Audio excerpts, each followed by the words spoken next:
Bonjour, je suis aujourd'hui à Sion et j'ai visité une merveilleuse exposition de la Vigie de l'eau. J'ai vu un panneau avec un robinet et avec un questionnement.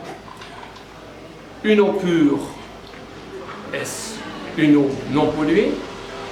Une eau propre, sans effet néfaste pour la santé? Alors, j'en ai déduit qu'il vaut mieux boire l'eau en bouteille, parce que c'est quand même plus sûr.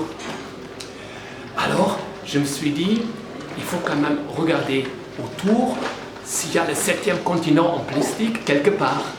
Parce que ce 7e continent en plastique, il grandit, il grandit, il grandit. Il a 7 fois plus la taille de la France. Il flotte par exemple entre la Californie et Hawaï. Et c'est multicolore, il y a des bouteilles de plastique partout. C'est des microfibres, des microparticules de plastique, ça agrandit tous les ans de 80 000 km². Mais c'est magnifique, c'est magnifique. Bah, parfois, il y a des petits accidents. Il y a 1 million d'oiseaux de mer qui meurent.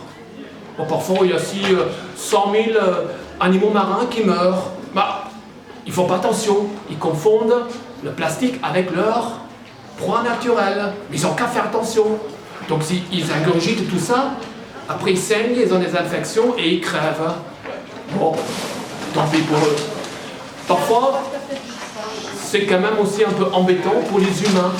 Parce que le plastique, le bisphénol A, le PVC, les phtalates, ça vous perturbe le système hormonal. C'est un perturbateur endocrinien. Et ça vous rend aussi le cancer. De toutes les formes.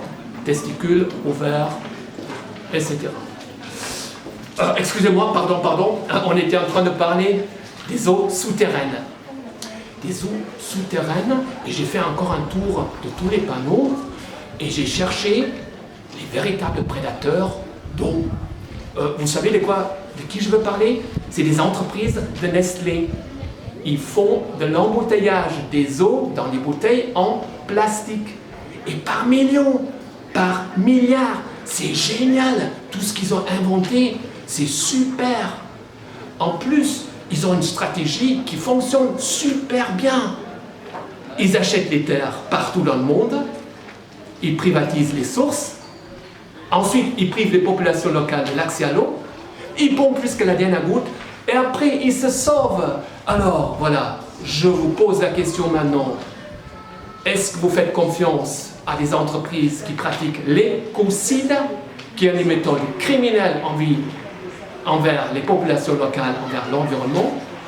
Ou est-ce que vous aurez peut-être plutôt envie de boire l'eau du robinet? J'ai fait mon choix. Et vous?